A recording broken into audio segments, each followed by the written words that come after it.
Good morning children. గత వీడియోలో మనం హిందీ గ్రామర్లోని ఉపసర్గ్ మరి ప్రత్యేక గురించి తెలుసుకున్నాం కదా. మరి ఈ వీడియోలో మరొక కొత్త అంశాన్ని నేర్చుకుందాం. संधि दो शब्दों के मेल से किसी नया शब्द बनते समय अंतिम एवं आदि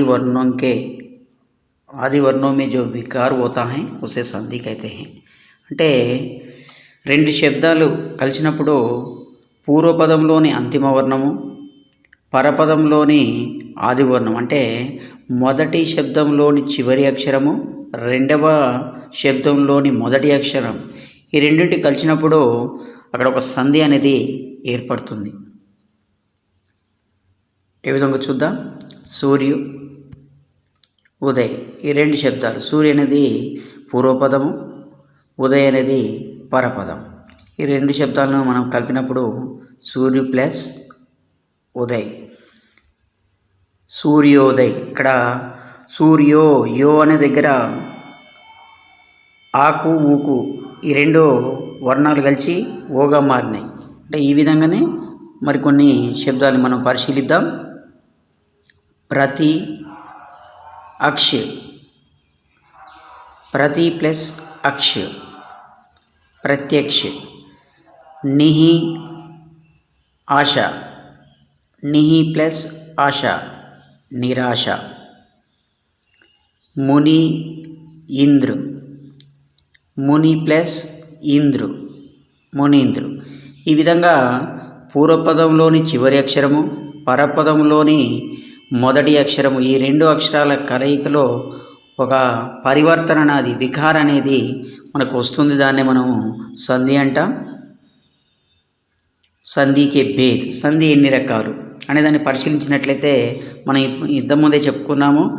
సంధి అనేది రెండు వర్ణాల కలయికలో ఏర్పడే పరివర్తనని.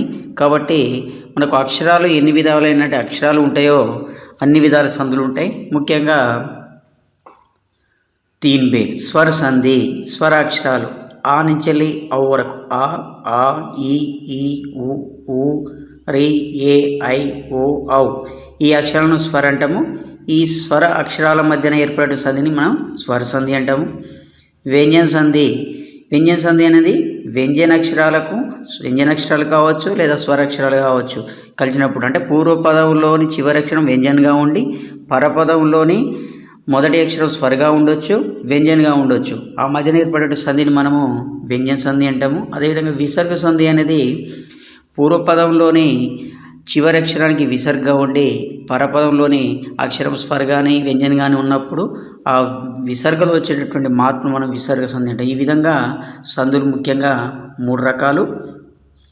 స్వర సంధి, దో స్వరం కే బీచ్ వికార్ హోతో ఉసే స్వర సంధి అయితే. ఇంతకుముందు చెప్పుకున్నాము, రెండు స్వరాల మధ్యన వికారం అంటే పరివర్తన జరిగినట్లయితే పూర్వపదంలోని చివరి అక్షరము, పరపదంలోని మొదటి అక్షరం రెండు కూడా స్వరాలైనప్పుడు వాటి మధ్యన సంధి ఏర్పడుతుందని స్వర సంధి అంటాము.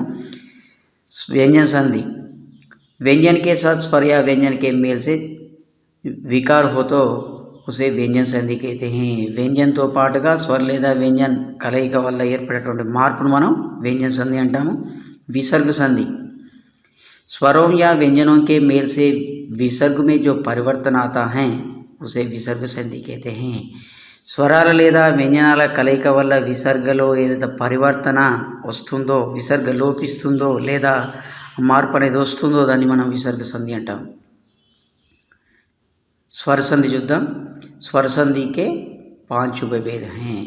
స్వర సంధికి 5 ఉపభేదాలు, అంటే మళ్ళీ స్వర సంధిని 5 టైప్లుగా మనము చేయొచ్చు. అవి చూద్దాం. స్వర ఏంటి మనం చెప్పుకున్నాం ఇంతకుముందే, ఆ ఈ ఉ రి ఏ ఐ ఓ ఔ వీటిని స్వర అంటాము. దీర్ఘ సంధి, ఇందులో మొదటి సంధి ఏంటిది దీర్ఘ సంధి. మనం తెలుగులో దీన్ని సవర్ణ దీర్ఘ సంధి కూడా అంటుంటాం. ఆ ఈ ఉ ఈ వర్ణాలకు ఏకీ జాతికే దో స్వరంకి మేల్, అంటే ఆల అక్షరాలకు మళ్ళీ ఆ అని కలవాలి. అప్పుడు మనకు వచ్చేది ఆ అనే దీర్ఘ వస్తుంది.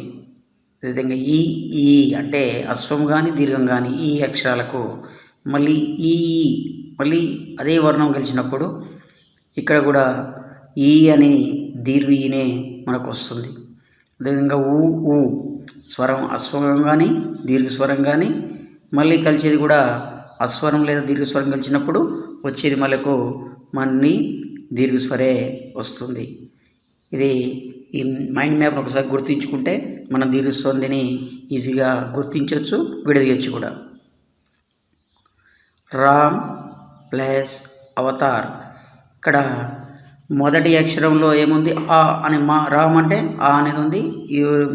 చివరి పదం అంటే పరపదంలో కూడా మొదటి అక్షరం ఆ అనే ఉంది. రెండు కలిసినప్పుడు రామా మా అనే దగ్గర మనకు దీర్ఘం అనేది వస్తుంది. ఇది దీర్ఘ సంధి ఆగా మారింది. హిమ్ ప్లస్ ఆలయ్ హిమాలయ్. ఇక్కడ కూడా మా అనే దగ్గర స్వరం ఉంది.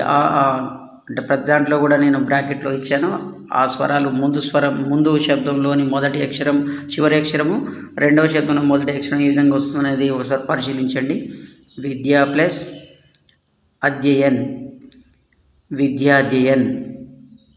విద్యా ప్లస్ ఆలయ్ విద్యాలయ్. ముని ప్లస్ ఇంద్రు మునీంద్రు. పరి ప్లస్ ఈక్ష పరీక్ష. మహి ప్లస్ ఇంద్రు మహీంద్ర.